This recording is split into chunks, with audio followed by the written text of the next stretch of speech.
ሆይ እምነት አለኝ የሚል እሺ ወንድሞች ሆይ እምነት አለኝ የሚል ስራ ግን የሌለው ሰው ቢኖር ምን ይጠቅመዋል? እምነቱስ ሊያድነው ይችላልን ብሎ ይጀምራል ቅዱስ ያዕቆብ። እንግዲህ በክርስቶስ ኢየሱስ አምናለሁ የሚል ሃይማኖት አለኝ ይላሉ አበው በትርጓሜያቸው ላይ። እምነት ሃይማኖት አንድ ነው። እሺ ግራ እንዳትገባቡ። እምነት አለኝ የሚል ሰው አንድ ሰው እምነት አለኝ በክርስቶስ ላይ አምናለሁ ክርስቶስን አምናለሁ የሚል ሰው ግን ደግሞ እምነቱን በስራ የማይገልጥ ሰው ቢኖር እምነቱ ምን ይጠቅመዋል ነው እያለ ያለው። እምነቱ ብቻውን ማመኑ ብቻውን እምነትና ስራን ካላስተባበረ በክርስቶስ ማመኑ ብቻ ስራ ካሌለ ማመኑን በስራ ካልገለጠ በፍቅር የሚሰራ ስራ አለ ያንን ካልገለጠ ምን ይጠቅመዋል እያለ ነው። መጽሐፍ ቅዱስ ምን በዚህ ጉዳይ የቤተክርስቲያን አባቶች ምን ያስተምራሉ፣ መጽሐፍ ቅዱስ ምን ያስተምረናል የሚለውን በስፋት እናያለን። ስለዚህ ቅዱስ ያዕቆብ ወንድሞች ሆይ እምነት አለኝ የሚል ስራ ግን የሌለው ሰው ቢኖር ምን ይጠቅመዋል? እምነቱስ ሊያድነው ይችላልን ብሎ ይጀምራል። አንድ ሁለት የመጽሐፍ ቅዱስ ክፍል ከማየታችን በፊት ሐዋርያው ቅዱስ አትናቴዎስ እምነትና ስራን አስተባብሮ ስለመያዝ ያስተማረውን ትምህርት እንመለከታለን። እንግዲህ ሐዋርያው አትናቴዎስ የቅዱስ ጳውሎስን መልእክት ያነሳል። የቅዱስ ጳውሎስን መልእክት ያነሳል። እንዲሁም ያው ትናንትና ሁላችሁም እንደምታውቁት ሐምሌ 5 ቤተክርስቲያናችን የቅዱስ ጳውሎስ እና የቅዱስ ጴጥሮስ ሰማዕትነት የተቀበሉበትን ቀን ታከብራለች። ቅዱስ ጳውሎስ እንግዲህ መልእክቱን በቤተክርስቲያናችን አስተምሮ የኢትዮጵያ ኦርቶዶክስ ተዋሕዶ ቤተክርስቲያን አስተምሮ የግብፃውያን መተርጉማንም ቅዱስ ጳውሎስ 14 መልእክታትን እንደጻፈ ይናገራሉ። ሌሎች ግን በሌላ ዓለም ያሉ ያው ዕብራውያንን ለጳውሎስ የማይሰጡ አሉ። ቤተክርስቲያናችን ግን ትሰጣለች። ዕብራውያንን ግብፃውያንን ቤተክርስቲያን ዕብራውያንን ለጳውሎስ ነው የምትሰጠው። ሌሎችም እነ ቅዱስ ዮሐንስ አፈወርቅም ቢሆኑ ማለት ነው። እና 14 መልእክታትን እንደጻፈ በሰሜን በደቡብ በምስራቅ በምዕራብ ሄዶ ወንጌልን እንደሰበከ ታስተምረናለች። በኋላ ላይ በሮም ሐዋርያት ሥራ ምዕራፍ 28ን ስታነቡ ከመላጢያ ወይም አይላንድ ኦፍ ማልታ ከሚባለው ተነስቶ ወደ ሮም እንደገባ በሮምም በሰር ላይ እንዳለ ይነግረናል። ግን ከዛ በኋላ ያሉ የቤተክርስቲያናችን ቅዱሳን መጽሐፍ ለምሳሌ እንደ ስንክሳሩን ብንመለከት የሐዋርያትን ገድል ብንመለከት ኦርቶዶክሳዊ የሆኑ መጽሐፍትን ብንመለከት የቤተክርስቲያን አባቶችን በመጀመሪያው 100 ክፍለ ዘመን የተነሱትን ብንመለከት ቅዱስ ጳውሎስ በሮም በቄሳር ኔሮን አስከፊው ንጉስ ቄሳር ኔሮን ፊት ወንጌልን ሰብኮ ሰማዕትነትን እንደተቀበለ የቅዱሳን መጽሐፍት ይነግሩናል። እንግዲህ የሐዋርያው ቅዱስ ጳውሎስን መልእክታት ሐዋርያው ቅዱስ አትናቴዎስ የቅዱስ ጳውሎስን መልእክታት ስፔሲፊክሊ ያነሳና እምነትና ስራን አስተባብሮ ስለመያዝ እንዲህ ብሎ ይገልጻል፣ እንዲህ ብሎ ያስተምራል። ሐዋርያው ቅዱስ ጳውሎስ ይላል። የእንግሊዝኛ ትርጉሙን በአማርኛ ነው ማነብላችሁ። ሐዋርያው ቅዱስ ጳውሎስ ምንጊዜም ይላል ንግግሩን በእምነት ከጀመረ በኋላ ስለ ስራና ስለ ተግባራዊ ትእዛዛት መናገሩን ይቀጥላል። ምክንያቱም ይላል ያለ እምነት ምንም አይነት ድህነት ስለሌለና ያለ መልካም ስራዎችም እምነታችን ምንም ጥቅም ስለሌለው ነው ይላል። ታያችኋል። ያለ እምነት ድህነት የለም። ያለ እምነት ምክንያቱም ያለ እምነት ምንም አይነት ድህነት ስለሌለና ያለ መልካም ስራዎች እምነታችን ምንም ጥቅም ስለሌለው ነው ይላል። ስለዚህ ሰው እምነትም በክርስቶስ ላይ ያለውን እምነትና ያመነውን እምነት ደግሞ በፍቅር በሚሰራ ስራ አስተባብሮ ሊይዝ ያስፈልጋል። ለዚህ ነው ጌታችን መድኃኒታችን ኢየሱስ ክርስቶስ ግልጽ አድርጎ ነው የተናገረው። ማመናችን በደንብ ስሙ ኦርቶዶክሳውያን ክርስቲያኖች ፕሊዝ እዚህ ላይ በደንብ አስፍተን አድምተን ነው የምናየው። እምነታችን ክርስቶስን መውደዳችን የሚገለጠው ክርስቶስን ማመናችን የሚገለጠው በምንሰራው ስራ ነው። ይህንን ራሱ ጌታችን መድኃኒታችን ኢየሱስ ክርስቶስ በዮሐንስ ወንጌል ላይ እንዲያው ጤናዬ ብትከፍችልኝ ደስ ይለኛል። ዮሐንስ ወንጌል ምዕራፍ 14 ቁጥር 15 እና 16 አልፈን እንመለከተዋለን። ብዙ ጊዜ የሚነሳ የመጽሐፍ ቅዱስ ክፍል ነው። ብዙዎቻችን የምናነበው የመጽሐፍ ቅዱስ ክፍል ነው። ቃል በቃል እናያለን። የምትወዱኝ ከሆነ አለ ጌታ፣ ግልጽ ነው። የምትወዱኝ ከሆነ ትእዛዜን ምን በሉ ጠብቁ። መውደዳችን የሚገለጠው እኔ እግዚአብሔርን ወደዋለሁ፣ እኔ ክርስቶስን ወደዋለሁ፣ እኔ ክርስቶስን አፈቅረዋለሁ ምንል ከሆነ መውደዳችን ማፍቀራችን የሚገለጠው በስራ ነው። ያለ ስራ እግዚአብሔርን ልናከብረው አንችልም። ያለ መልካም ስራ እምነታችንን የምንገልጠው በስራ ነውና እንዲህ ይላል ዮሐንስ ወንጌል ምዕራፍ 14 ቁጥር 15 እና 16። እሺ ጤናዬ ክፈችላል እናንብብ። ኦኬ የእግዚአብሔር ቃል ስናነበው ራሱ ይባርካል። በነገራችን ላይ እንዲህ ስታዩት ቀላል እንዳይመስላችሁ ማንበባችን አይኖቻችን ይባረካሉ። ቅዱስ ቃል ነው የምናነበው። ኦኬ ስለዚህ በዚሁም በአንድ ድንጋይ ቃሉንም እየሰማችሁ ትባረካላችሁ፣ ቃሉን እያያችሁ ትባረካላችሁ። ጊፍት የምትሰጡ እግዚአብሔር ይስጣችሁ ቤቱን እየረዳችሁ ስለሆነ።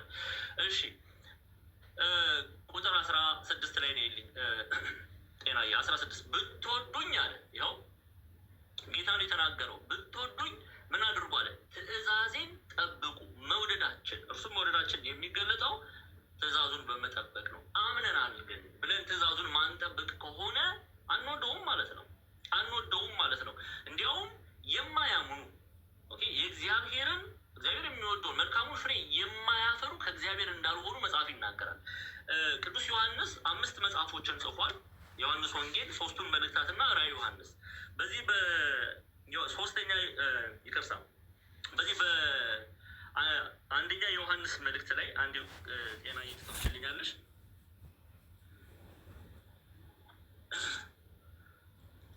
አንዴ እየጻፋችሁ የዮሐንስ መልእክት ሶስተኛ የዮሐንስ መልእክት ምዕራፍ 1 ቁጥር 9 10 11 ሶሪ ሶስተኛ ዮሐንስ መልእክት ምዕራፍ 1 ቁጥር 9 10 11 እናይና ከዛ እንቀጥላለን። እሺ ሶስተኛ ዮሐንስ መልእክት ምዕራፍ 1 9 10 11 ቁጥር በቁጥር 9 10 11 እሺ እሷ እስክትከፍትልን ድረስ እኔ ታሪኩን ልንገራችሁ። በቤተ ክርስቲያን ላይ ዲዮጥራጢስ የሚባል አንድ ሰው ተነሳ። አንድ ክፉ ሰው ተነሳ። አማኝ ነው በነገራችን ላይ ዲዮጥራጢስ በእግዚአብሔር አምናለሁ የሚል ነው፣ ግን እምነቱን በስራ ያልገለጠ ነው። ኦኬ እምነቱን በስራ ያልገለጠ ነው። አምናለሁ ይላል። እንዲያውም በቤተ ክርስቲያን ውስጥ ዋና ሆኖ መታየት የሚፈልግ ሰው ነው። አገልጋይ ሆኖ መታየት የሚፈልግ ሰው ነው። ይጨበጨብለት ዘንድ የሚናፍቅ ሰው ነው። አገልግሎቱን እንኳን የሚፈልገው እንዲያው በቅንነት እግዚአብሔርን ለማገልገል ሳይሆን በሰዎች ዘንድ እውቅና ለማግኘት ነው። እንደዚህ አይነት ሰዎች እኮ አሉ። ማለት ነው ማገልገልን የሚፈልጉ መልካምን ነገር ፈልገዋል፣ ግን ልብና ኩላሊት የሚመረምር አምላክ፣ መሻታቸው ከመልካም ነው ከክፉ የሆነውን የሚያውቅ አምላክ አለ። አሁን ዲዮጥራጢስ ማገልገል ቢፈልግም ዋና ሆኖ መታየትን ስለፈለገ ነው። በቤተ ክርስቲያን ላይ እውቅናን ስለፈለገ፣ በቤተ ክርስቲያን ላይ ሰዎች ያጨበጭቡለት ዘንድ ኦኬ በሰዎች ዘንድ መወደድን ስለፈለገ ኦኬ በሰዎች ዘንድ ይሄ ምንድነው አሁን የምንለው አይደለ ፌመስ መሆንን ስለፈለገ እውቅናን ስለፈለገ ነው አገልግሎቱን የሚፈልገው። ከልቡ የእግዚአብሔር ለእግዚአብሔር ቃል ቅናት አድሮበት አይደለም። ከልቡ እግዚአብሔርን ወዶ አይደለም። ምክንያቱም እግዚአብሔርን የሚወድ ምን ማድረግ አለበት? ትእዛዙን መጠበቅ አለበትና መገለጫው መታያው ትእዛዙን በመጠበቅ ነው። እንግዲህ ቅዱስ ዮሐንስ ሶስተኛ ዮሐንስ መልእክትን ሲጽፍ የሚጽፈው ለአንድ ሰው ነው። መልእክቱ የተላከው ጋዮስ ተብሎ ለተጠራ ነው። ኢትዮጵያውያን ሊቃውንት ይህንን ጋዮስ የቅዱስ ዮሐንስ፣ ምክንያቱም ሌሎች ጋዮስ ተብሎ የተጠሩ በመጽሐፍ ቅዱስ ላይ ያሉና ይህንን ጋዮስ ለቅዱስ ዮሐንስ ወንጌላዊው ቅዱስ ዮሐንስ እናታችን ቅድስት ድንግል ማርያም እነሆ እናት ተብሎ ለተሰጠው ኦኬ የእርሱ ወዳጅ ብሎ የእርሱ ጓደኛ ብሎ ይጠሩታል ከሌሎቹ ለመለየት ሲሉ። አሁን ቅዱስ ዮሐንስ ጋዮስን ካመሰገነው በኋላ ጋዮስ መልካም ፍሬ እያፈራ ስለሆነ ካመሰገነው በኋላ በክፉ የተመሰለውን ዲዮጥራጢስን እንዳይመስል ይነግረዋል። ለምን? ዲዮጥራጢስ ከክፉ ነውና። ምንድን ነው ዲዮጥራጢስ በደሉ ምንድን ነው ቢሉ ዋና መሆኑ መታየትን ስለፈለገ ሐዋርያት ይሾሙት ዘንድ ይላሉ የኢትዮጵያ ኦርቶዶክስ ተዋሕዶ ቤተክርስቲያን በሶስተኛ ዮሐንስ መልእክት አንድምታ ትርጓሜ ላይ ሄዶ ኦኬ ወደ ሐዋርያት ሄዶ ሹሙኝ አላቸው ይላል። ምን ሹመት ስጡኝ፣ ሹሙኝ፣ እጅ ጫኑብኝ፣ ሹሙኝ አላቸው። እነርሱም ደግሞ አልተፈቀደልህም። በልዩ አገልግሎት ለማገልገል መመረጥ ያስፈልጋል። ሳይመረጡ በእግዚአብሔር ሳይመረጡ ወደ አገልግሎት የገቡ ይኸው ሰላም ሲነሱን እያያችሁ አይደል እንዴ? እግዚአብሔር አምላክ ሊመርጥ ያስፈልጋል። አልተመረጥክም፣ ለዚህ ልዩ አገልግሎት አልተመረጥክም ቢሉት ይላሉ ሐዋርያት እውነትና ሐሰትን ለይተው አያውቁም። ሐዋርያት የተመረጡና ያልተመረጡትን ለይተው አያውቁም። ሐዋርያት የበቁትና ያልበቁትን ለይተው አያውቁም ብሎ በሐዋርያት ላይ ክፉ ቃልን የሚናገር ነው ዲዮጥራጢስ። ቤዚክሊ የሚሳደብ ነው፣ ሐዋርያትን የሚሳደብ ነው። እንግዲህ ተመልከቱ፣ እነ ቅዱስ ዮሐንስን የሚሳደብ ነው። ስለዚህ ቅዱስ ዮሐንስ ይህንን ሰው ምን ብሎ እንደሚጠራው ተመልከቱ።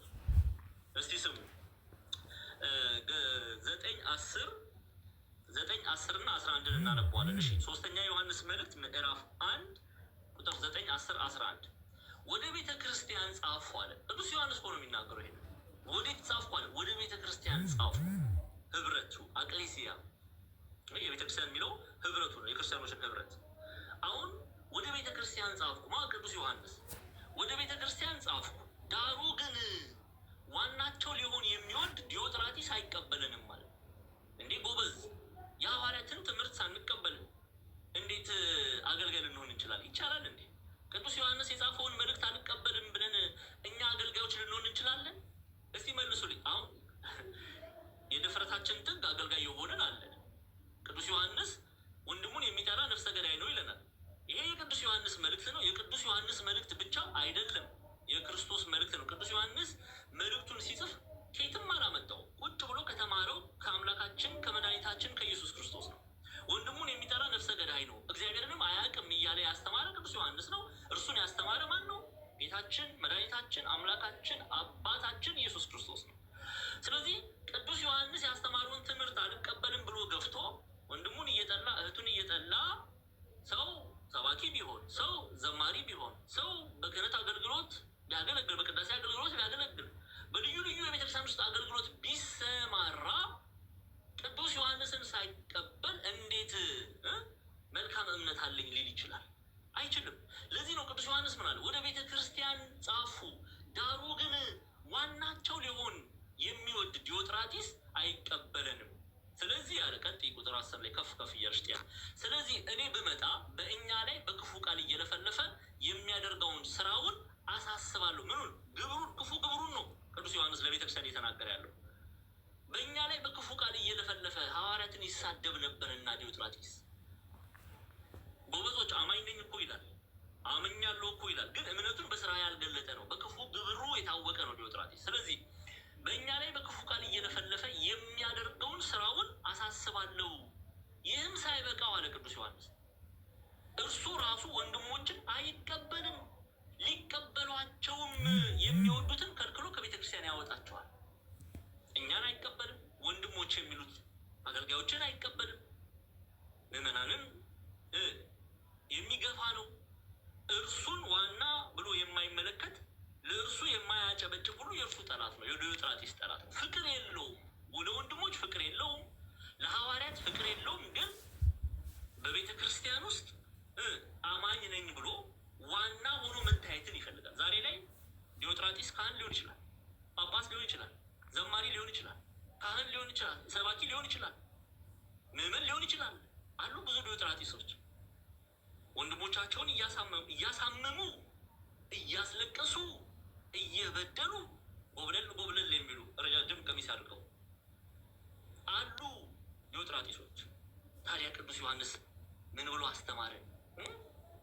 እንደነዚህ ላሉ ሰዎች ምን አይነትን መልእክት ላከ? ተመልከቱ። ቀጣይ ክፍል እንመልከት። አሁን ወዳጄ ሆይ አለ። አሁን ዲዮጥራጢስ ከምን እንደተሰለፈ ይነግረናል። ወዳጄ ሆይ ብሎ የሚለው ጋዮስን ነው። ዮሐንስ ወዳጅ ሆይ፣ ወዳጁ ነውና፣ ባለሟሉ ነውና፣ ዘመዱ ነውና። አያችሁ አይደለ? በጽድቅ በቅድስና መንገድ ስንመላለስ እኛ የማን ወዳጆች ነን? የቅዱሳን ወዳጆች ነን። እኛ የማን ወዳጆች ነን? የሐዋርያት ወዳጆች ነን። ሰው ንስሐ ሲገባ በሰማይም በምድርም ያሉ ቅዱሳን መላእክት ሐሴት ያደርጋሉ፣ ወዳጃቸው ነን።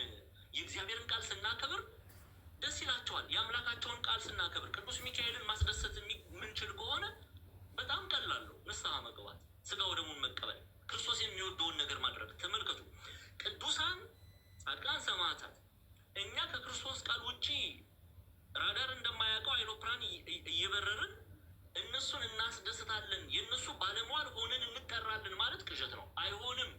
ወዳጆቻቸው ልንሆን አንችልም። ህብረት የላቸውም፣ ከክፉ ጋር የላቸውም። ስለዚህ ጋዮስ መልካም ፍሬ እያፈራ ስለነበረ ህብረቱ ከሐዋርያት ጋር ስለነበረ ተመልከቱ፣ ወዳጄ ሆይ ብሎ ይጠራዋል። ቅዱስ ዮሐንስ እንዴት መታደል ነው! አስባችሁታል? አንድ ጎረምሳ እኮ አይደለም እህቴ ወዳጄ ሆይ ብሎ የሚጠራሽ። ወንድሜ ወዳጄ ሆይ ብሎ እኮ የምትጠራ አንዲት ምድራዊት ሴት አይደለም። ወዳጄ ሆይ ብሎ እኮ የሚጠራ ሐዋርያው ከ12ቱ ሐዋርያት የሚቆጠረው ወልደ ዘብዴዎስ የያዕቆብ ወንድም እናታችን ቅድስት ድንግል ማርያም እነሆ እናት ተብሎ የተሰጠው ታማኙ ሐዋርያ ቅዱስ ዮሐንስ እኮ ነው። አሁን እዚህ ጋር መቼም ቅዱስ ዮሐንስን የምትወዱ ብል አንድ ቁጥር ማይጽፍ የለም።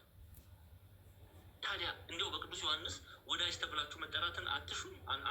እንሻለን አይደል እንዴ? እኔ ሻለሁ። እኔ ስለ እናንተ አላውቅም። አምሹር ብዙዎቻችሁ ይኸው ገና አንድ ቁጥር የጻፋችሁ ነው ትሻላችሁ። አሁን እስቲ ያስቡት ቅዱስ ዮሐንስ ሴናን ወዳጄ ሆይ ብሎ ሲጽፍ እንደው ሲጠራት እንዴት ደስ አይልም? ደስ ይላሉ አይደል? እኔ አሁን ቅዱስ ጳውሎስ ወዳጄ ሆይ ዛማኑኤል ቢለኝ በቃ የሚጨበጠው ሚይዞ ነው የሚጠፋኝ አልኳችሁ። ልቤ በቃ በጣም ነው የሚመታው። በጣም ነው የምወደው ጳውሎስን። ቅዱስ ጴጥሮስ እንዲያው ወዳጄ ሆይ ዲያቆን ክርስቶፎሮስ ብሎ ቢጠራ እንዴት ደስ ይላል። አሁን አቤት እንዴት መታደል ነው። አስባችሁታል? አሁን ጋይዮስ ወዳጄ ሆይ ብሎ ቅዱስ ዮሐንስ ሲጠራው እንዲያው እስቲ አስቡት ለተወሰነ ደቂቃ ምን እያደረገ ይሆን? ምን ደስታውን የሚቆጣጠር አይመስለኝም። ቅዱስ ዮሐንስ እጅጉን የተወደደ ሐዋርያ ነው። አሁን ወዳጄ ሆይ በጎ የሆነውን እንጂ ክፉን አትምሰል አለው። ክፉ ብሎ የሚጠራው ማንን ነው? የዲዮጥራጢስን ግብር።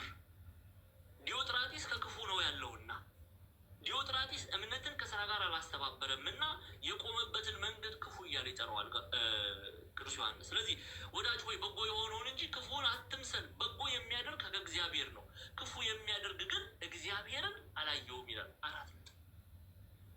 ስለዚህ ቅዱስ ያዕቆብ ምን ማለት ነበረበት? እምነትን ከስራ ጋር አስተባብራችሁ ያዙ። አምናለሁ ማለት ብቻ ምን ጥቅም አለው? ማመናችሁን በፍቅር በሚሰራ ስራ ካልገለጣችሁ። ስለዚህ አምኖ ክፉ ነገር የሚያደርግ ሰው የቆመው ከክፉ ጋር ነው፣ እግዚአብሔርን አላየውም ይላል። ስለዚህ አሁን እኛ አምነናል ብለን አሁን እኛ ኦርቶዶክሳውያን ቤተክርስቲያኖች ነን ብለን ምንሳደብ ከሆነ ከክፉ ነው የቆምነው። ወደድንም ጠላንም አሁን በቃ ምንም ዋጥ ነው ማድረግ ያለብን፣ ንስሐ መግባት ነው። እኔም እናንተም ንስሐ ነው የምንገባው። በነገራችን ላይ እኔ እንደዚህ ስል እኔ ከእናንተ ትሽዬ አይደለም። እኔም እናንተም ሁላችንም በድለናል። መንፈስ ቅዱስ ግን ያስተምረናል። በሁለት በኩል የተሳለ ሰይፍ ነው ይላል። ዲያቆን ዛማኑኤልንም የሚቆርጥ ደህና አድርጎ የሚቆርጥ እዚህ ያለነውንም እኔንም እናንተንም እነ ሀምብልን እነ ሴናን እነ ክርስቶፎሮስን እነ ዲያቆን ስለሺን እነ ሰናይት ሁላችንንም የሚቆርጥ ነው። የሚያስተምረን መንፈስ ቅዱስ ነው። ስለዚህ ክፉን የሚያደርግ ግን እግዚአብሔርን አላየውም። አሁን የምንሳደብ የለንም እንደ ዲዮጥራጢስ። ደቂቀ ዲዮጥራጢስ እኮ ሞልቷል። አሁን እንዲያው የስድብ ሽልማት ቢኖር ኢትዮጵያውያን ሜዳሊያውን በቃ እንደ ኦሎምፒክ ነው የምንቆጣጠረው አልኳችሁ። ያው ቲክቶክ ዛሬ ፍየሉንም በጉንም ለይቶ እያሳየን ነው። አደባባይ ላይ ነው። ምንም መፍረትም የለም ስንሳደብ። ማንሳደበው አለ እንዴ? ካህናቱን እንሳደባለን። በቃ ተውት እነሱን። እርስ በርሳችን መች ሰላም አለን? በቋንቋ ተለያይተን እንሰዳደባለን። በቁመታችን ተለያይተን እንሰዳደባለን። በመልካችን ስለተለያየን ያንን ምክንያት አድርገን እንሰዳደባለን። ታዲያ እኛ አሁን ከዲዮጥራጢስ ነን ወይስ ከቅዱስ ዮሐንስ ወይስ ከጋይዮስ? ቆም ብለን ልንለይ ያስፈልጋል። ስለዚህ ምን አለ?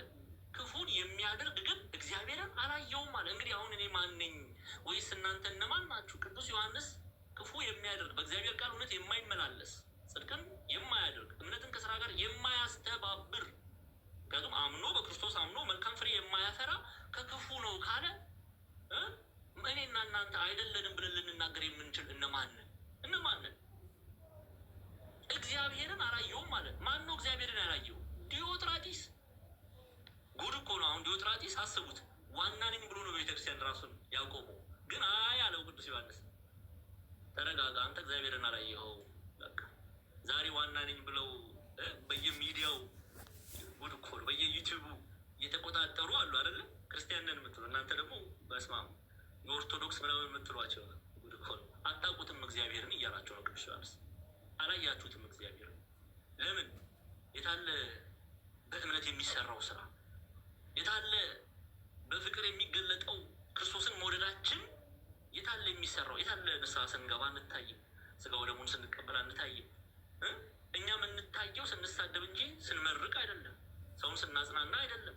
ሰውን ረድተን ሰው ከገባበት ጨለማ ስናወጣ አይደለም። ይገርማቸዋል። ቅዱስ ዮሐንስ ዘሰዋስው የሚባሉ አባት አሉ እና ምስራቃውያን ሴንት ጆን ክላይማይከስ ይሏቸዋል እና ስማቸው መሰላል ብሎ ነው የሚጠሯቸው አባቶች። ኢትዮጵያውያን ሊቃውንት መሰላል እያሉ ይጠሯቸዋል። ለምን መሰላል አሏቸው ቢሉ ይላሉ፣ ሰው ከገባበት ጉድጓድ ኃጢአት ነው፣ ጉድጓድ ጨለማ፣ ኃጢአት በብዛ ምሳሌ ይነገራል እና በትምህርታቸው ሰውን መሰላል ሆነው ከገባበት ፈተና ኃጢአት ያወጡታል፣ ወደ ንስሐ ወደ ክርስቶስ ያቀርቡታል። ስለዚህ በቃ መሰላል ብሎ ነው የሚጠሯቸው። አስቡ አሁን መሰላል ብሎ ሴንት ጆን ክላይማይከስን ቅዱስ ዮሐንስ ዘሰዋሰው ተብሎ ይጠራሉ።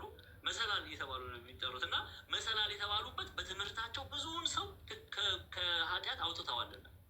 ዛሬ እኔና እናንተ በትምህርታችን ማንን ምን አድርገናል? እስቲ ከአንደበታችን በሚወጣው ቃል ምን አድርገናል? ስንት ወንድሞቻችንን እህቶቻችንን አሳዝነን ሊሆን ይችላል። እስቲ ያሳረፍነው ሰው አለ? ክርስቶስን እንዲያ ያደረግነው ሰው አለ? ልንጠይቅ ያስፈልጋል ኦርቶዶክሳውያን። ስለዚህ ምን አለ? ክፉን የሚያደርግ ግን እግዚአብሔርን አላየውም ማለት ግልጽ ነው። ለዚህ ነው ያዕቆብ ተመለሽልኝ እህቴ ወደ ያዕቆብ መልእክት ምዕራፍ 2 ቁጥር 14 ላይ ወንድሞቼ ሆይ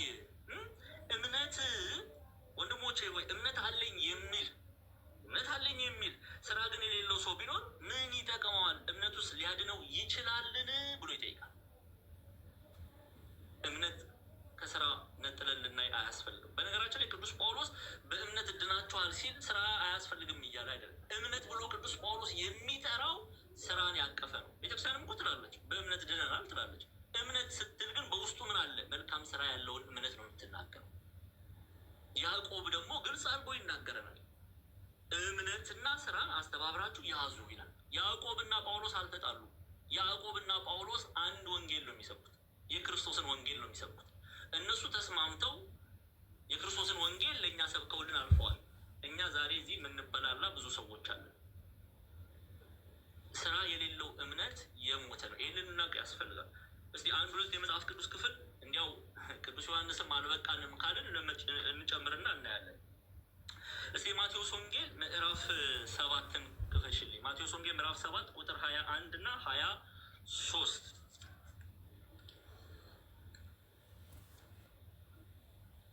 ማቴዎስ ወንጌል ምዕራፍ 7 ቁጥር 21 እና 23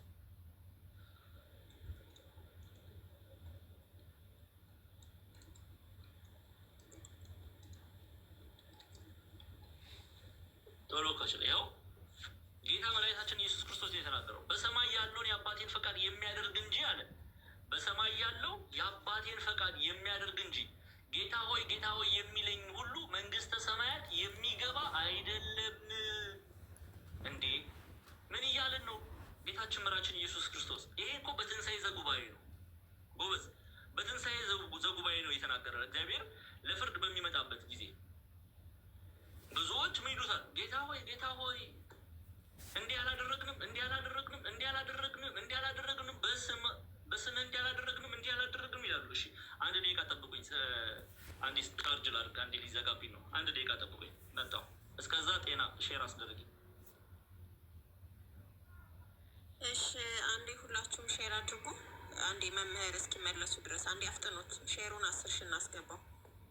ኮፒ ሊንኩን 10 ሺህ እናስገባው። አንዴ አፍጥኑት። አውቶ ክሊክ ክፈቱ ደግሞ ለታቡ።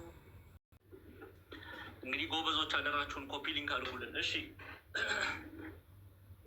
ስለዚህ ጌታችን መድኃኒታችን ኢየሱስ ክርስቶስ ይሄ በትንሣኤ ዘጉባኤ ነው። ኦኬ ጻድቃንና ለጻድቃን በሚፈርድበት ለኃጥአን ደግሞ ለጻድቃን በሚፈርድበት ጊዜ ማለት ሊፈርድላቸው በሚመጣበት ጊዜ ነው። የአባቴ ብሩካን ዓለም ከተፈጠረ ጊዜ ጀምሮ የተዘጋጀላችሁን የእግዚአብሔር መንግስት ወረሱ የሚለውን ቃል ሊያሰማቸው። ኦኬ ለኃጥአን ደግሞ አላውቃችሁም የሚለውን የፍርድን ቃል ሊሰሙ ነው በትንሣኤ ዘጉባኤ። አሁን በሰማይ ያለውን የአባቴ ፈቃድ የሚያደርግ እንጂ አለ ጌታ ሆይ የሚለኝ ሁሉ መንግስተ ሰማያት የሚገባ አይደለም። ጌታ ሆይ የሚለው እናምናለን ብለው እንዴ አንዳንዶቹ እንደውም ማመን ብቻ አይደለም ብዙ ነገርን ነው የሚያደርጉት። አስተማሪዎችም ናቸው፣ ዘማሪዎችም ናቸው፣ ብዙን በአገልግሎትም የተሳተፉ ናቸው። ግን ጌታ ሆይ ስላሉት ብቻ አይደለም። ምን አለ? የአባቴን ፈቃድ በሰማይ ያለውን የአባቴን ፈቃድ የሚያደርግ እንጂ ጌታ ሆይ የሚለኝ ሁሉ መንግስተ ሰማያት የሚገባ አይደለም።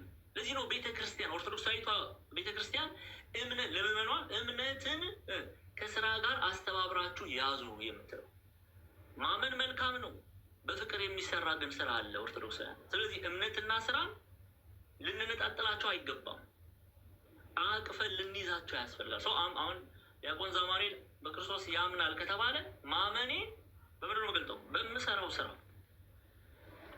እዛችን ሴና ታምናለች ካልኩ እና በስራ ማትገልጥ ከሆነ እምነቷ እሷ ጥያቄ ምልክት ይገባል ማለት ነው።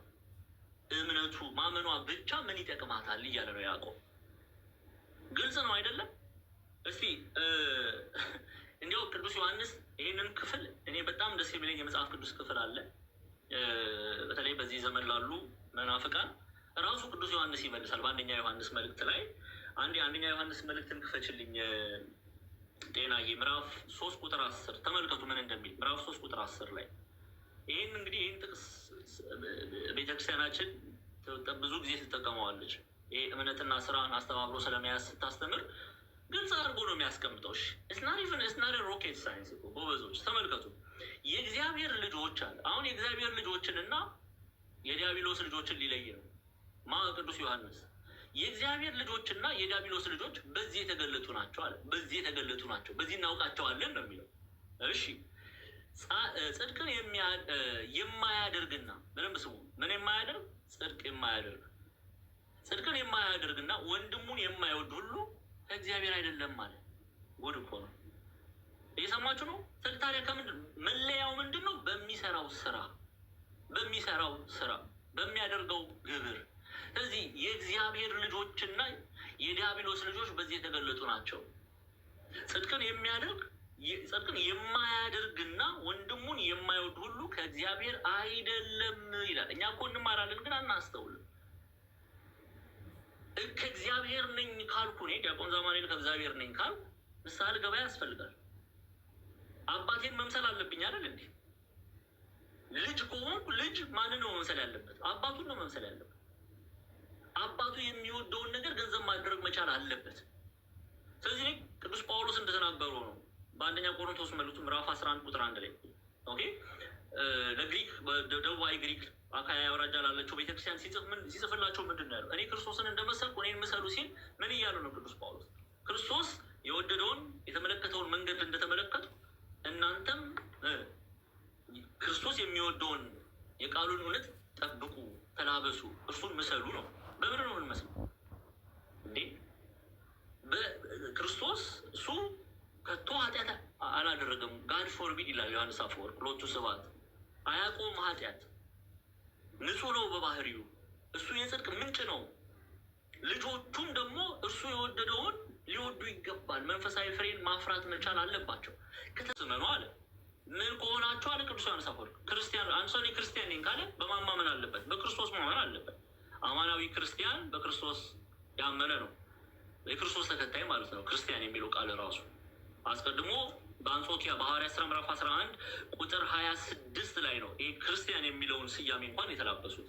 ከዛ በፊት ደቀ መዝሙር ተብሎ ነው የሚጠሩት፣ ወይም የዚያ መንገድ ሰዎች የተባሉ ነው የሚጠሩት። ስለዚህ ምን አለ ቅዱስ? ክርስቲያኖች ከሆናችሁ በኢየሱስ ክርስቶስ እመኑ ካለ በኋላ በእርሱ ካመናችሁ እምነታችሁን በስራችሁ አሳዩኝ ይላል።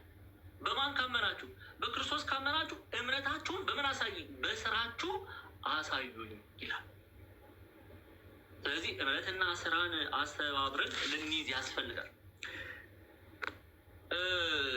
በቀደመችው ቤተክርስቲያን እምነትና ስራን ማስተባበር ያልፈለጉ ሰዎች የደረሰባቸውን ፈተና ደግሞ እንመልከት። ነበረ እኮ አሁን ለምሳሌ በኢየሩሳሌም ቤተክርስቲያን፣ በነገራችን የመጀመሪያ ቤተክርስቲያን የኢየሩሳሌም ቤተክርስቲያን ናት እና በኢየሩሳሌም ቤተክርስቲያን አስቀድመን የዚያ መንገድ ሰዎች ወይም የክርስቶስ ደቀ መዛሙርቶች ህብረት በሚያደርጉበት ጊዜ ቤተክርስቲያን ሐዋርያት ሥራ ምዕራፍ 2 ላይ በቅዱስ ዮሐንስ አፈወርቅ እንደሚነግረን የቤተክርስቲያን ልደት ብሎ የሚያነሳው በማርቆስ እናት በማርያም ቤት የተደረገውን እናውቃለን። ከዛ በኋላ ግን ክርስቲያኖች በህብረት ነበር የሚኖሩት። ያላቸውን ጥሪታቸውን እያመጡ ከሐዋርያት እግር ያስቀምጣሉ።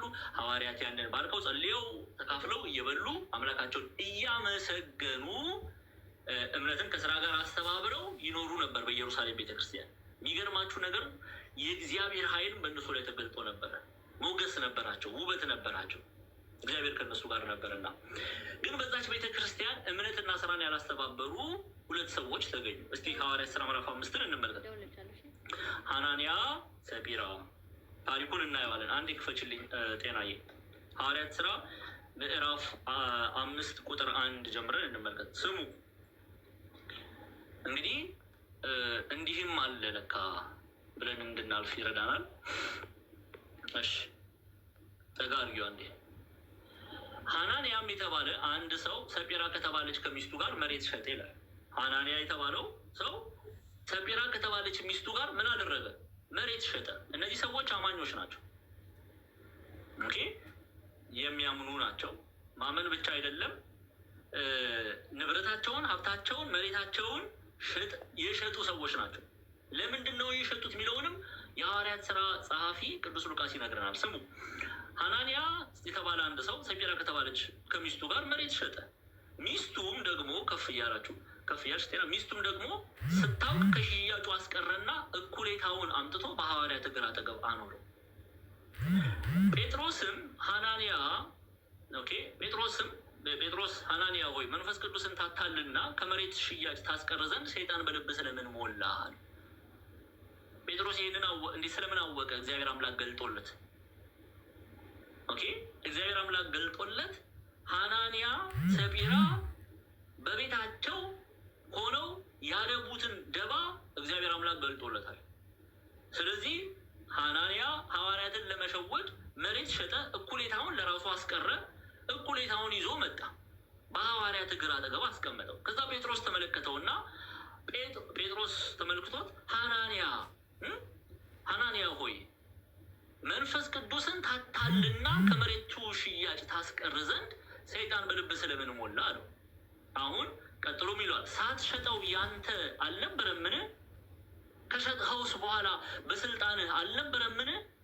ይህ ነገር ስለምን በልብህ አሰብክ? ክፉ ነገር በልብህ ስለምን አሰብክ እያሉ ነው። እግዚአብሔርን እንጂ ሰውን አልዋሸህም አለው። ከዛ ሐናንያም ይላል እዛው ክፍል ላይ ስታነቡ ይህን ቃል ሰምቶ ወደቀ፣ ሞተም፣ በሰሙት ሁሉ ላይ ታላቅ ፍርሃት ሆነ ይላል። አያችሁ አይደለ? ሐናንያ ክፉ ግብርን ይዞ ቀረበ። እኩሌታውን ሽጦ ለራሱ አስቀረ። ሙሉን ይዞ አይደለም የመጣው፣ አምጥቶ በሐዋርያት እግር አጠገብ አስቀመጠው። ጴጥሮስ መንፈስ ቅዱስ ገልጦለት ሐናንያ ያደረገውን ክፋት ተመለከተ። ስለምን እንዲህ አደረግ? እግዚአብሔርን ዋሽተሃል አለው። ሐናንያ ይህን ሰማ፣ ተቀሰፈ፣ ሞተ ተብሎ ተጽፏል። ከዛ ጎበዞችም ተነስተው ከፈኑን አውጥተው ቀበሩት። ከዛም በኋላ ታሪኩን እናንተ ገብታችሁ አንብቡት። ሚስቱም ገባች፣ ሰጲራ። እሷም በተመሳሳይ መልኩ መንፈስ ቅዱስን ዋሽታለችና ተፈረደባት። እምነትና ስራን አስተባብረው አልያዙ፣ እምነትና ስራን አቅፈው አልያዙም፣ ፍርድን ተቀበሉ ማለት ነው። የሐናንያና የሰጲራ እምነት ኦኬ ማመናቸው ብቻ በእግዚአብሔር ዘንድ መልካም አልነበረም። እምነታቸውን በፍቅር በሚሰራ ስራ አልገለጹም። እግዚአብሔርን ዋሹ፣ መንፈስ ቅዱስን ዋሹ። ስለዚህ ምን ተላበሱ? ቅጣትን ተላበሱ፣ ፍርድን ተቀበሉ። ግልጽ ነው መቼም። እነዚህ ታሪኮች በመጽሐፍ ቅዱስ ላይ ነው የተጻፉት። ክሊር የሆነ ያዕቆብ መልእክትን ስታነቡ ግልጽ ይሆንላቸዋል። ለዚህ ነው ያዕቆብ እምነት ብቻ ጥቅም የለውም የሚለው። ማመን ብቻ ምን ጥቅም አለው? እምነትና ስራን ማስተባበር የተገባ ነውና። አንድ የመጽሐፍ ቅዱስ ክፍል እንመልከት። ቅዱስ ጳውሎስ ደግሞ ቲቶን ይመክረዋል። ወይ ደቀ መዝሙሩ ነው ቲቶ። በዚህ በቲቶ ምዕራፍ 1 ቁጥር 16 ላይ ክፈችልን ጤናዬ። የቲቶ መልእክት እውነተኛ ደቀ መዝሙሩ ነው። የቅዱስ ጳውሎስ እውነተኛ ደቀ መዝሙር ነው ቲቶ። ቅዱስ ጳውሎስ ጢሞቴዎስም እነ ዴማስ በኋላ ላይ ይችን ዓለም ወዶ ትቶኝ ሄዷል እንዳለ ቲቶ ደግሞ እውነተኛ አገልጋይ ነው እና ምን እያለ ነው የሚገልጽለት? ተመልከቱ። ቲቶ ምዕራፍ 1 ቁጥር 16 እየጻፋችሁ ነው ብዬ ተስፋ አድርጋለሁ።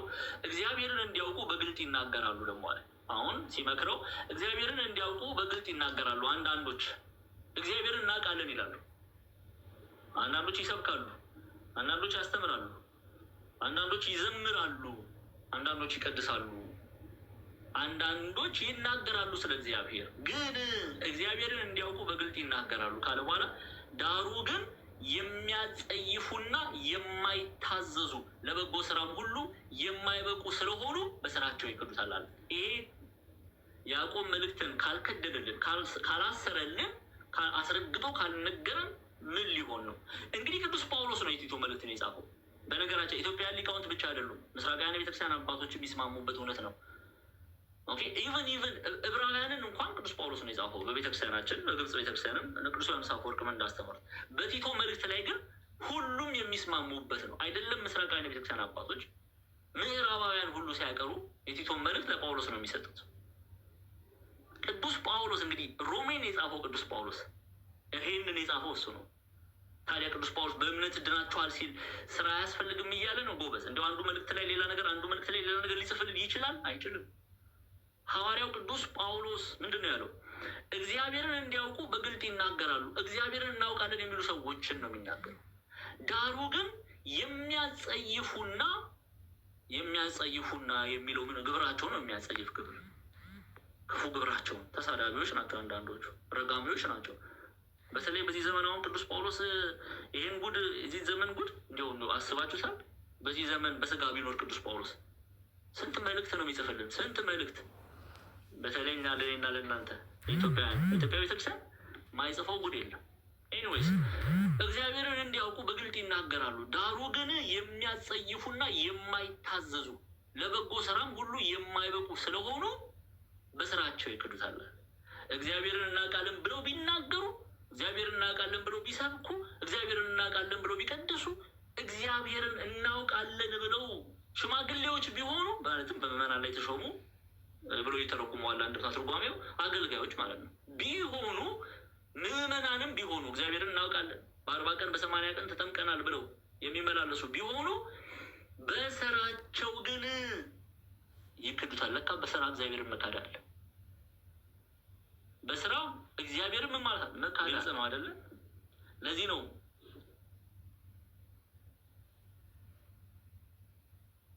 ይህም ደግሞ ቅድም ገብተን እንዳየ ነው ሐዋርያው ቅዱስ አትናቴዎስ ምን ብሎ ነው ያለው? ይህን ክፍል ላይ በተለይ ስለ ቅዱስ ጳውሎስ መልእክታት ያነሳና ቅድም አይተናል። ቅዱስ ጳውሎስ እያንዳንዱን መልእክቱን ሲጀምር ይላል። ደግሜ ባነብላችሁ ደስ ይለኛል። ያው እንግሊዝኛውን በአማርኛው የተረጎምኩት ነው። ኦኬ ኦልሬዲ ተርጉም ስላስቀመጥኩት ነው። የተተረጎመውን እናየዋለን። ሐዋርያው ቅዱስ ጳውሎስ ምንጊዜም ንግግሩን በእምነት ከጀመረ በኋላ ስለ መልእክቱ ነው ስለ ስራ እና ስለ ተግባራዊ ትእዛዝ መናገሩን ደግሞ ምን ማድረግ ማስተባበር አለበት። ምክንያቱም ባዶ እምነት ምንም አይጠቅመውም ይላል። ምንም አይጠቅመውም። ቅዱስ ሐዋርያ አትናቴዎስ ናቸው እንዲህ የሚናገሩት። እሺ እንቀጥል። በቂ ማብራሪያ ወስደናል። ወደ ያዕቆብ መልእክት እንመለስ። ቁጥር 15 16 17 አንድ ላይ እናንብበው። አሁን ያዕቆብ ያብራራል። ስለምን ይሄንን ተናገረ የሚለውን ያብራራልናል። ኦኬ ስሙት። አሁን 15 16 17 ያዕቆብ መልእክት ምዕራፍ 2 15 16 17 እሺ ወንድም ወይም እህት ራቁታቸውን ቢሆኑ የዕለት ምግብ ቢያጡ ከእናንተም አንዱም በደህና ሂዱ። ከእናንተም ከሚያምን ሰው ክርስቲያን ነኝ ብሎ ራሱን ካቆመ ሰው ከእናንተም አስተውሉ። ገና ከመጀመራችን አይዶን እኔ አጽንኦ ሰጥቼ ብዙ ጊዜ ደግሜ እንድታሰምሩበት ተናግሬያለሁ። ያዕቆብ መልእክት መግቢያው ላይ መግቢያውን ያጠና አሁን እየተማርን ያለ ነው። በጣም እየከፈተ ነው የሚገባው። በቃ ግልጽ ነው ኤቭሪቲንግ። መግቢያው ላይ ያዕቆብ መልእክት የተጻፈላቸው አማኞች ናቸው፣ ክርስቲያኖች ናቸው፣ አይሁዳውያን የሆኑ መከራም ደግሞ የተቀበሉ ነው። እጅ ተጭኖባቸዋል። በአራቱም የምድር ማዕዘናት ተበትነዋል። በክርስቶስ ኢየሱስ በማመናቸው ነው ፈተና እየደረሰባቸው ያሉ። ያዕቆብ ወንድሞቼ እያለ የሚጠራቸው ለምንድን ነው? አንድም የአንድ ሀገር ልጆች ናቸው። ኦኬ ብቻ ግን በዛ ምክንያት ደግሞ ብቻ አይደለም። ዋናው በክርስቶስ ኢየሱስ በማመን ቤተሰቦች ናቸው።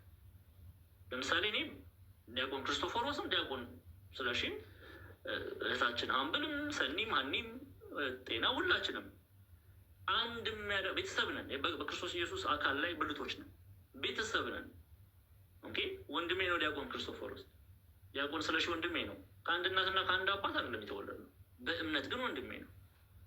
ስለዚህ ወንድሞቼ ሆይ እያለ ይጠራቸዋል። ስሙ፣ አማኞች ናቸው።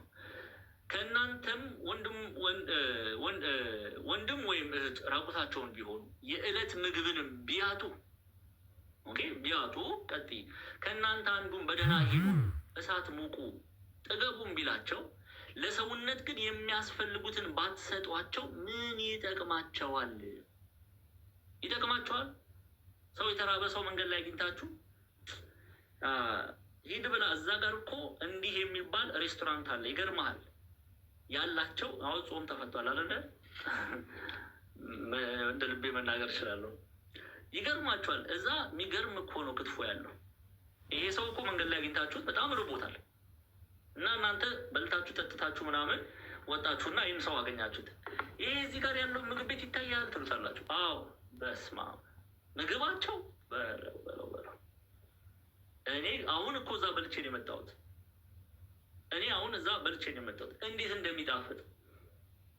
እንዴት እንደሚጣፍጥ ለምንድን ነው ገብተህ ማትበላው ብትሉት፣ አሁን ይጠቅመዋል። ይሄ ይጠቅመዋል። ወስዳችሁ ብትጋብዙት ይጠቅመዋል። እሱ ገንዘብ የለውም። ለዛ ነው በረሃብ ጎዳና ላይ የወደቀው። ግን እናንተ ወታችሁ ሂድ ብላ፣ ምግብ እኮ በጣም ለጤና አስፈላጊ ነው፣ ቫይታሚን ያስፈልጋል፣ መብላት መጠጣት ያስፈልጋል፣ ጉልበት ማግኘት ያስፈልጋል ብትሉት፣ ተዉት። እሱን በእርቃኑ ልብስ ያጣ ሰው፣ የሚለብሰው ልብስ ያጣ ሰው አግኝታችሁ እናንተ ደራርባችሁ ወጥታችሁ ስታዩት አንድ እርቃኑን የሆነ ሰው፣ ልብስ የሌለው ሰው ብታገኙ ይገርማል። ይሄ ልብስ የገዛሁት እኮ ከመርካቶ እንዳይመስልህ ከቦሌ ነው ብትሉት፣ ብዙ እዚህ አካባቢ ቦሌዎች ስላላችሁ ብዬ ነው። ከየት ነው ብል ቦሌ ስለምትሉኝ ነው። እኔ መርካቶ በጣም መርካቶ ጥሩ ዕቃ ይገኛል። ደግሞ መርካቶ ሰዎች ገበያችንን ዘጋብን ብሎ እንደ ድሜጥሮስ ድሜጥሮስ ቅዱስ ጳውሎስን እንደተቃወሙት ኤፌሶናውያን እንዳትነሱብኝ። ኤኒዌይስ እኮ ቦሌ ነው የገዛሁት። ይገርማል። ይሄ ጨርቅ ዝም ብዬ የገዛሁት እንዳይመስል፣ በጣም በቃ ያሞቀኛል። ብርድ ይመጣ በደንብ ነው የሚከላከልልኝ ብትሉት፣ ገዝታችሁ ባታለብሱት ግን ምን ይጠቅመዋል? ይጠቅመዋል እንዴ? ለዛ እርቃኑን ላለው ሰው አይጠቅመውም። ዳት ቤዚክሊ ያዕቆብ እየተናገረ ያለው ምንድን ነው ጥቅሙ? ማልበስ ጥቅም ይኖረዋል። ብታለብሱት ትጠቅሙታላችሁ፣ ትረዱታላችሁ እንጂ አይዞ በርታ ብላችሁ ብትሄዱት ምንም ጥቅም የለውም። በነገራችን ላይ አንድ ሊቅ ነበሩ፣ አምብሮሲዮስ የሚባሉ ይላሉ፣ ቁም ሳጥንህ ውስጥ ይላሉ 2 ልብስ ካለ፣ ይሄ ነው ትክክለኛው እይታ። ቁም ሳጥንህ ውስጥ 2 ልብስ ካለ አንዱ የአንተ ልብስ ነው፣ ምክንያቱም አንተን መልበስ አለብን። አንዱ ግን እርቃኑ የሆነው የወንድምህ ልብስ ነው እና አውጣና ስጠው ይላሉ። አሁን እንዲህ ብዬ ብናገር ያው ይሄ ልጅ ጉድ አመጣብን፣ ቁም ሳጥናችንን ባዶ ሊያደርግ ነው የምትሉ ብዙ ልትኖሩ ትችላላችሁ። ግን አይጀስት ሀፍቱ ሰዩ ዘትሩስ እኛ ተርፎናል እኮ ቤታችን። አንዳንዱ የልብሱ የጫማው በተለይ እዚህ ሀገር ብታዩ ክርስቲያኖች ይገርማቸዋል። አንዳንዱ ቤት ብትገቡ ቁም ሳጥኑ ራሱ ቤት ነው የሚያክለው። ኢትዮጵያ ብሄድ ቁም ሳጥኑ ራሱ አንድ ተከራይታችሁ ኮንዶሚኒየም ነው በሉት፣ ኮንዶሚኒየም እዛ ውስጥ የሞላው ልብስና ጫማ። አንዳንዱ የአይጥ መጫወቻ ሆናል፣ አይጦች የሚጫወቱበት ሆናል፣ ተረስቶ ሁሉ ልብሱ ምናምን። እንዲህ አይደለም እኛ ልኖር ተከራይተን በምኖርበት ምድር እንዲህ እንድንኖር አልተጠራንም። ኦኬ፣ ሼር ማድረግን ገንዘብ እንድናደርግ፣ የተራቆቱትን ማለበስ ገንዘብ እንድናደርግ አባቶቻችን አስተምረውን አልፈዋል። ለዚህ ነው ከእናንተም አንዱ በደህና ሂዱ፣ እሳት ሙቁ፣ ጥገቡም ቢላቸው ለሰውነት ግን የማያስፈልጉትን ባትሰጧቸው ምን ይጠቅማቸዋል? ምንም ጥቅም የለውም። ቅድም አላችኋል ኮመንት ላይ ምን ይጠቅማቸዋል ብዬ ስመልስላል፣ ምንም አላችሁ። ምንም የሚጠቅመው ነገር የለም። እሺ፣ እዛው ቁጥር 17 ላይ ምን ይላል ቅዱስ ያዕቆብ? እንደዚሁም ስራ የሌለው እምነት ቢኖር በራሱ የሞተ ነው። አያችሁ አይደል? በራሱ እምነቱ በቃ በራሱ ምንም አይጠቅመንም እያለ ነው። በራሱ በክርስቶስ ማመናችን ብቻ እምነቱ ብቻ ስራ ካሌለው በአማናዊ እምነት ካልሆነ አማናዊ መሆኑ የሚገለጠው በምናሳየው ፍሬ ነው። እምነትና ስራን ካላስተባበርን፣ አማናዊነቱን ካልገለጽን፣ በፍቅር የሚሰራውን ስራ ካላሳየን ምንድን ነው ጥቅማችን? ማመናችን እኮ ኢየሱስ ክርስቶስ ጌታ ነው አልንሽ። ጌትነቱን ግን ካላመንን፣ ጌትነቱን ማመናችንን የምንገልጠው በምንድን ነው? በግብር፣ በስራ መልካም። ራሱ ጌታ እንደተናገረው ዮሐንስ ወንጌል ምዕራፍ 14 ቁጥር 16 ላይ 15-16 የምትወዱኝ ከሆነ ትእዛዛቴን ጠብቁ አይደል ያለው? ያንን በማድረግ ነው እግዚአብሔርን መውደዳችን የሚገለጠው። ሶስተኛ ዮሐንስ መልእክት ላይ ገብታችሁ ብታነቡት ቅዱስ ዮሐንስ እምነትን ከስራ ጋር አስተባብረው ለያዙ ለነ ሮምና፣ እምነትን ከስራ ጋር አስተባብረው ለያዙ ለነ ጋዮስ ምስጋናን ያቀረበው እኮ ይሄንን አማናዊውን እምነት ገንዘብ ስላደረጉ ነው። ለዚህ ነው ቅዱስ ያዕቆብም እንደዚሁም ስራ የሌለው እምነት ቢኖር አለም ደግሞ አምናለሁ ብሎ ክርስቶስን የማይመስል ብዙ አለ፣ ቢኖር በራሱ የሞተ ነው። በቃ በራሱ የሞተ ነው። እስቲ የሐዋርያት ሥራ ምዕራፍ 20 ክፈችልኝ አንዴ ጤና። ሐዋርያት ሥራ ምዕራፍ 20 ቁጥር 35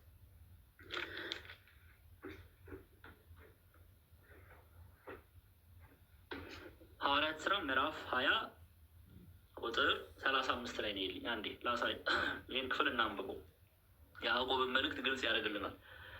እንግዲህ ሐዋርያት ሥራ ምዕራፍ 20 ቅዱስ ጳውሎስ የኤፌሶን ሽማግሌዎችን ተሰናብቶ ይሄ በቃ አንዳንድ ሊቃውንት ይላሉ በቃ ፍጻሜው እየደረሰ እንደሆነ አውቋል።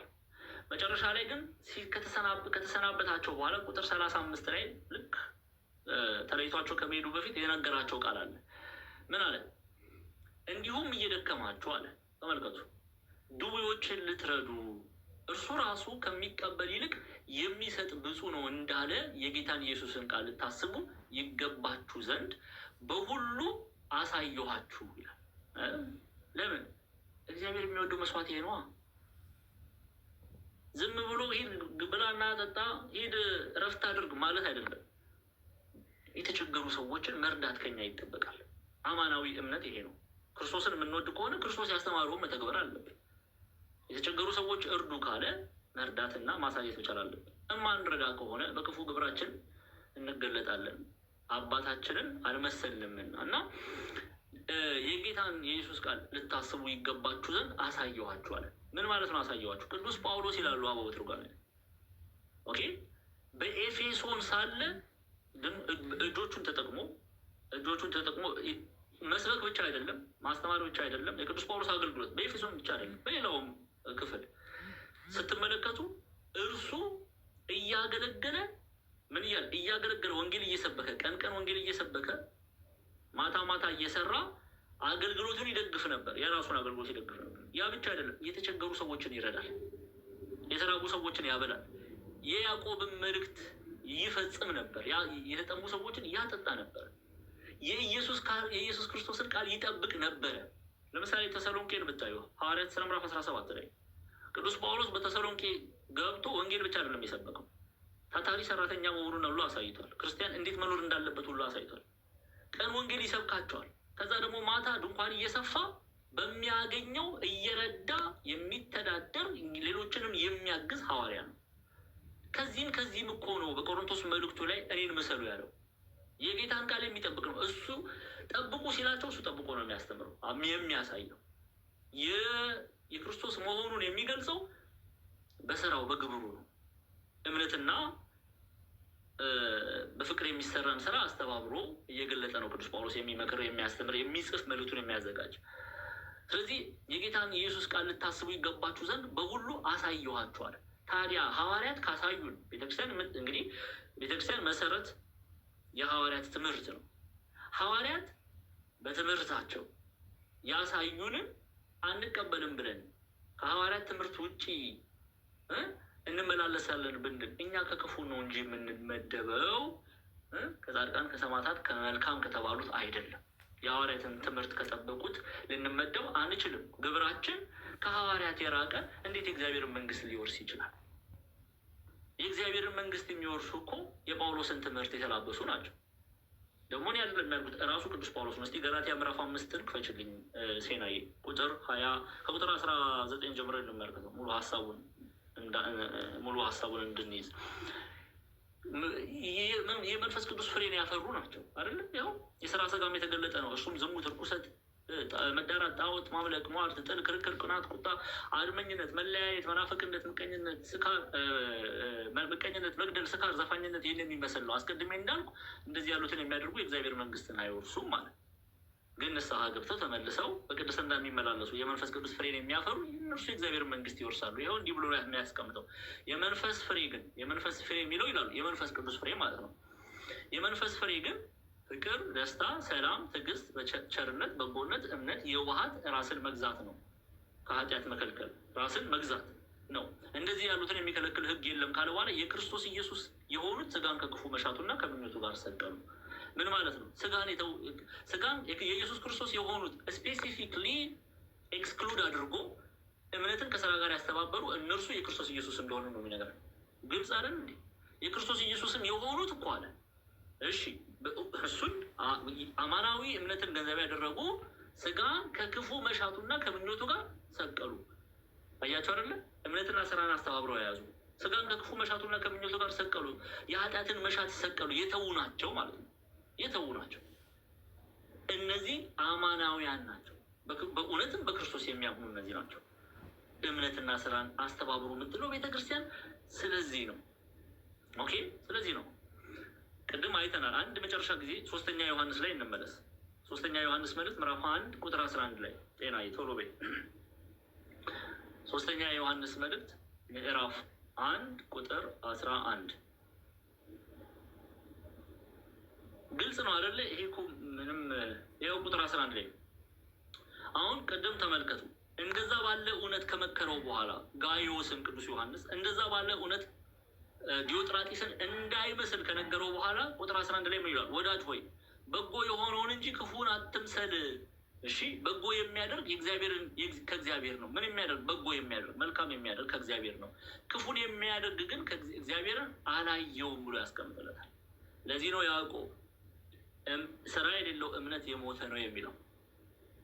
ኦኬ፣ ሰውን ክርስቶስን የሚወደውን ነገር ማንላበስ ከሆነ ግን አምነናል ብቻ ብለን ብንመላለስ ምን ይጠቅመናል?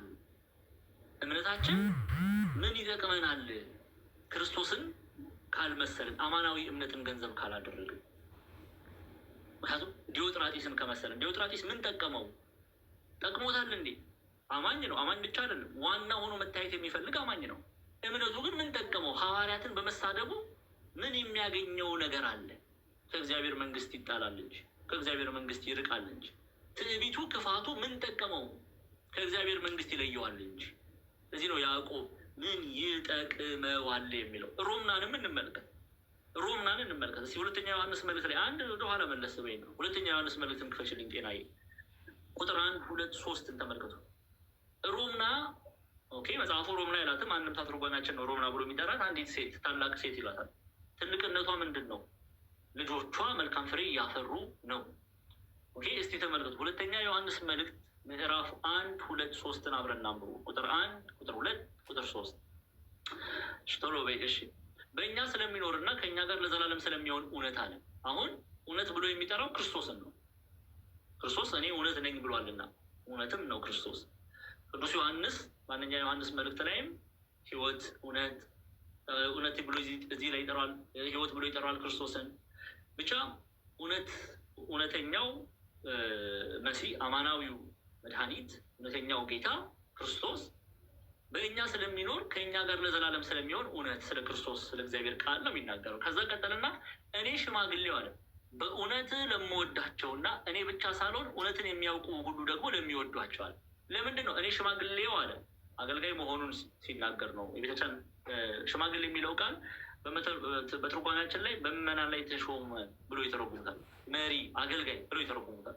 አንድም ደግሞ ብሎ ሁለት ትርጉም ነው የሚሰጡት። በተለይ ሽማግሌ የሚለው 2ኛ ዮሐንስ እና 2ኛ ዮሐንስ 3ኛ ዮሐንስ ላይ ሽማግሌ የሚለውን ኮንሴፕት፣ አንድም ደግሞ አገልጋይ መሆኑን ለመግለጽ፣ ሁለተኛ በእድሜ በሸመገለ ጊዜ መልእክቱን እየጻፈ እንደሆነ ለመግለጽ ብሎ ያስቀምጡታል። ሚዩት አርጉልን ሄቫን ይቅርታ ጋር ተባረኩ። እሺ። ስለዚህ እኔ ሽማግሌው በእውነት ለምወዳቸውና በእግዚአብሔር ቃል እውነት ለምወዳቸው፣ እሺ ለምወዳቸውና እኔ ብቻ ሳልሆን እውነትን የሚያውቁ የእግዚአብሔርን ቃል የሚያውቁ ክርስቶስን የሚያውቁ ሁሉ ደግሞ ለሚወዷቸው ለተመረጠች እመቤትና ለልጆቿ ብሎ ካለ በኋላ ቁጥር 3 ላይ ተመልከቱ።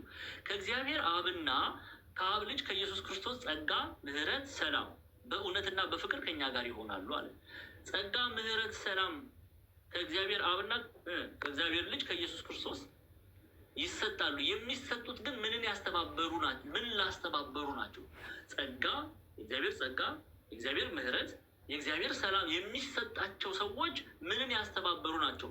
እምነትንና ይኸው ተመልከቱ፣ በእውነትና በፍቅር ከኛ ጋር ይሆናሉ። እውነትና ፍቅርን ገንዘብ ያደረጉ ሰዎች፣ እውነት የተባለውን ኢየሱስ ክርስቶስን ያመኑ ሰዎች፣ እውነት እምነት፣ ፍቅር በጎ ስራ፣ በፍቅር የሚሰራ ስራ፣ እነዚህን ያስተባበሩ ሰዎች ምን ያገኛሉ?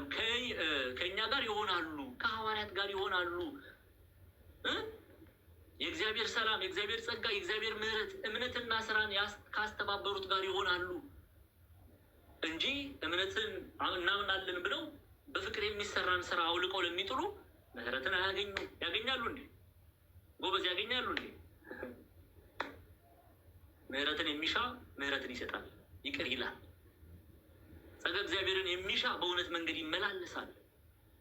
አይደለ እንዴ?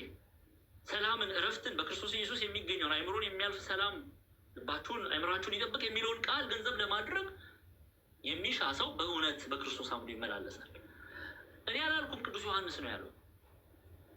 እምነትና ስራን ማስተባበር ምንን ያላብሰናል አለ። እናንተ ሮምናና ቤተሰቦቿ ታላቅ ሴትና ልጆቿ የሚለው አንዱ ተርጓሚያችን የመኳንንቱን የነገስታቱን ልጆች እየተቀበለች የምታስተዳደር ይላል።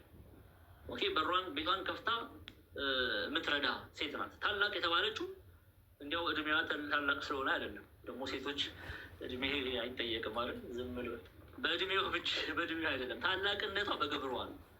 ታላቅ ብሎ ይጠራታል። ታላቅ ሴት እያለ ቅዱስ ዮሐንስ ይጠራታል። እመቤቴ እያለ ይጠራታል። እመቤቴ ማለት ቤተሰቦቿን በመልካም የምታስተዳድር ታላቅ ሴት፣ ወይዘሮ ይለዋል አንድ የመጽሐፍ ቅዱስ መዝገበ ቃላት። ለዚህ ነው እመቤቴ ታላቅ ሴት እያለ የሚጠራት። ኤንዌይስ ከእግዚአብሔር አብና ከአብ ልጅ ከኢየሱስ ክርስቶስ ጸጋ፣ ምሕረት፣ ሰላም በእውነትና በፍቅር ከኛ ጋር ይሆናሉ። እውነትና ፍቅርን ክርስቶስን እምነትን ገንዘብ ባደረጉ በፍቅር ደግሞ ሲል ያዕቆብ እንዳለው የሚሰራ እና እምነታችን አማናዊ መሆኑን የምንገልጽበት ስራ አለ። እምነትና ስራን ያስተባበረ ምን ያገኛል? ጸጋ ያገኛል። ጸጋ እግዚአብሔር ምን ያገኛል? ምሕረት ያገኛል። ይማራል። ምን ያገኛል? ሰላም ያገኛል። አይምሮን የሚያልፍ የክርስቶስ ሰላም እርሱም ቤቱም ይሞላል። እንቀጥል። ቁጥር 4 ላይ ነው ትእዛዝን ይኸው ራሱ ቅዱስ ዮሐንስ እንዲያው ዲያቆን ዛማኑኤል ምናምን ብላችሁ ካጉረመረማችሁ ራሱ ቅዱስ ዮሐንስ ደስተኛ ችግር የለብንም። ኦርቶዶክሳውያን ስለመጥቀስ ይኸው ቁጥር 4 ላይ ትእዛዝን ከአብ እንደተቀበልን ከልጆችሽ በእውነት የሚሄዱ አንዳንዶች ስላገኘኋቸው እጅግ ደስ ብሎኛል አለ።